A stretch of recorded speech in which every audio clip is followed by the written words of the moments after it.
Hey friends, Sean from SGTreport here with a real news update. The real news media deal in facts. And a hat tip to Lionel, real name Michael LeBron, who not only got a tour of the White House last week, he got to meet with and take a picture with our president in the Oval Office. Lionel made national news for this because, according to the New York Post and CNN, he's just a QAnon-believing conspiracy theorist. There are simply no words to explicate this profound honor, Lionel wrote. And then the New York Post attempted to frame up the Q conspiracy theory, saying that Lionel, or LeBron, is among the web's leading voices of the pro-Trump QAnon movement, which believes leading Democrats are behind a globalist pedophile cult and are behind deep state efforts to undermine the president. QAnon signs have, of course, been commonplace at Trump rallies in recent weeks, notes the Post. Folks, here's the thing. Do you think for 1 minute the White House staff doesn't know who Lionel is? Do you think he wasn't vetted? Do you think President Trump doesn't know who Lionel is? I think that this is a profound honor for Lionel and the white hats in the military that support our president. And Lionel is quoted in this story as saying, here he is right now taking time out speaking to us while the entire deep state, the swamp, Democrats, Republicans, all of them conspiring in the most bloodthirsty cutthroat movement to remove him. And Lionel is absolutely right. It is a cutthroat deep state that CNN refuses to report on, and in fact, frequently has on deep state guests to spew their hate towards our president. What was your response, Phil Mudd? A couple surprises. Let me give you one bottom line. As a former government official, government's going to kill this guy.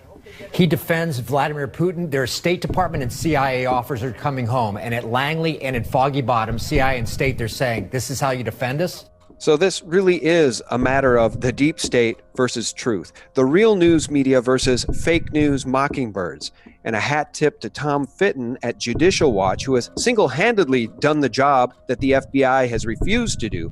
It was Judicial Watch that uncovered the Clinton email scandal. Judicial Watch, not the FBI, not the DOJ, Judicial Watch. Congress isn't in court, the media isn't in court by and large. Judicial Watch is in court on all of these issues. The Hillary Clinton email scandal is back. Obviously, it's back because of the IG report. It was Judicial Watch that uncovered the Clinton email scandal. It was our FOIA that uncovered it. And the Justice Department and DOJ and the State Department obstructed our efforts to get information about it, and as the IG report demonstrates, had zero interest in prosecuting Hillary Clinton or anyone else. They didn't want to go look for the documents. They didn't want to investigate anyone else. And obviously, they were never going to prosecute Hillary Clinton. So Judicial Watch was doing all the heavy lifting. The deep state versus truth. Former CIA director under the Obama administration, John Brennan, is the deep state personified. A man who voted for a communist candidate during the height of the Cold War. A man who many believe secretly converted to Islam. A man who just had his security clearance revoked by our lawfully elected president, and a man who spews venom toward our president on a daily basis, and a man who responded via Twitter about his security clearance being revoked, saying, this action is part of a broader effort by Mr. Trump to suppress freedom of speech and punish critics. It should gravely worry all Americans, including intelligence professionals, about the cost of speaking out. My principles are worth far more than clearances. I will not relent. This man is a traitor to the Constitution. And again, he is the deep state personified. His freedom of speech, what? To spew secrets? What? To leak information to the press? And on August 23rd, Brennan tweeted, I take no delight in seeing the steady collapse of a U.S. presidency, but I do take strong comfort in knowing that the rule of law and our great government institutions are prevailing. Things ultimately will get better as we heal as a nation.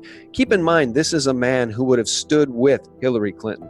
This is a man who would have been put into, presumably, a position of high power under a Hillary Clinton administration. This is a man who refuses to talk about the crimes of Hillary Clinton, the Clinton Foundation, and her husband. This is a man who used to head up the CIA, the same CIA that ran drugs through Mena, Arkansas, when Bill Clinton was governor. The same CIA that was exposed by Gary Webb, who lost his life, a real media journalist, a real news hound.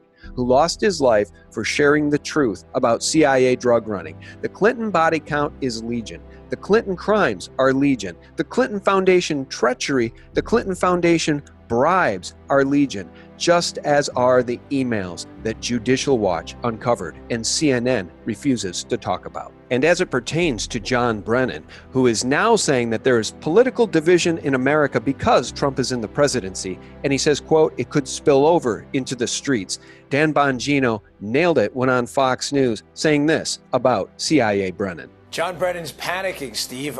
John Brennan has disgraced himself. He's disgraced the country. He's disgraced the intelligence community. He is the one man largely responsible for the destruction of Americans' faith in the intelligence community and in some people at the top of the FBI.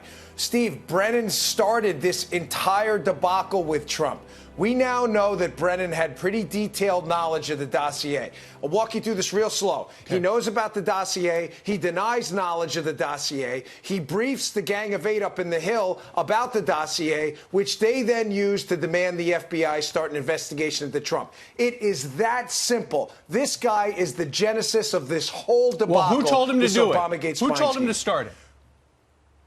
We think, based on some of my investigation and for the book we're putting together on this, that he just didn't like Donald Trump, but got information through unofficial channels, through people who were involved with British intelligence. They were basically using unofficial channels, Steve, to launder information like you would launder money. Because if they put it through official channels, something would have happened. You know what that one thing is? They would have had to verify the information before they used it, and they didn't want to because this was a political hit job. And President Trump has once again taken his case directly to the American people via Twitter, rightly summarizing the current, most unjust situation that the fake news Mockingbird media refuses to report on. On August 25th, the president tweeted, Jeff Sessions said he wouldn't allow politics to influence him only because he doesn't understand what is happening underneath his command position. Highly conflicted Bob Mueller and his gang of 17 angry Dems are having a field day as real corruption goes untouched. No collusion. And of course, the president is referring to no collusion between his campaign and Russia. And on the same day, August 25th, President Trump tweeted, the FBI only looked at 3,000 of 675,000 crooked Hillary Clinton emails. They purposely didn't look at the disasters. The news is just out on Fox News. And of course, it is on Fox News, but you probably will not see that news covered on CNN, on MSNBC, or over at billionaire Jeff Bezos' WAPO. Again, the president taking his case directly to the American people. The FBI looked at less than 1% of Crooked's emails. And on the previous day, the 24th, President Trump tweeting, Department of Justice will not be improperly influenced by political considerations. Quoting Jeff Sessions saying, this is great, what everyone wants, so look into all of the corruption on the other side, including deleted emails, Comey lies and leaks, Mueller conflicts, McCabe, Strzok, Page, Orr. And the president reminding the American people on that same day, FISA abuse, Christopher Steele and his phony and corrupt dossier, the Clinton Foundation, illegal surveillance of Trump campaign, Russian collusion by Dems, and so much more. Open up the papers and documents without redaction. Come on, Jeff, you can do it. The country is waiting. He's taking his case not only to the American people, but directly to Jeff Sessions, who ought to be indicting Hillary Clinton and her co-conspirators at the DNC, who not only stacked the deck and stole the election from Bernie Sanders, they colluded with Russia in many ways, not the least of which is through the Uranium One scandal. And back to the tweets from the president, this one on August 25th, big story out that the FBI ignored tens of thousands of crooked Hillary emails, many of which are really bad. Also gave false election info. I feel sure that we will soon be getting to the bottom of all of this corruption.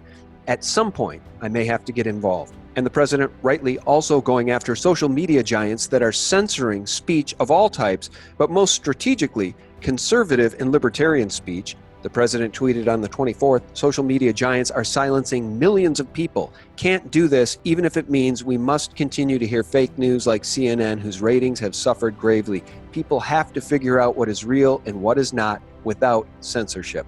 The point of the matter is, Donald Trump is saying free speech must be protected at all costs, and the social media giants do not have the right to selectively censor speech with which they don't agree, which Twitter CEO Jack Dorsey will certainly be learning in spades, because on September 5th, conservatives at Capitol Hill want to talk to him and other tech execs and address the problem of social media bias against conservatives. It's our hope that Susan Wojcicki from YouTube, the CEO of YouTube, will also have to be present to account for the crimes of YouTube against conservatives. And to round out this conversation, friends, I just want to share this pertinent question from my friend Lewis over at Small Gold, who tweeted to me on the 24th. 95 to 99% of all comments shown under President Trump's tweets are negative. How is that possible? To which I responded, Jack Dorsey stacks the deck, just like YouTube and Facebook. Friends, we are in a battle for truth like never before, and I want to thank each and every one of you for standing with us, we in the alt media who spend our days trying to disseminate truth and real news to the people, because at this point in human history, it's we the people versus the deep state and their mockingbirds. Thanks for watching, and for real news 24/7, be sure to visit us at SGTreport.com. God bless. The CIA is actually the organisation behind all child trafficking in the Western world and beyond. And they answer to British intelligence and they answer to the British Crown. So really the Rothschilds and the British monarchy are the ones who are the benefactors of this entire operation.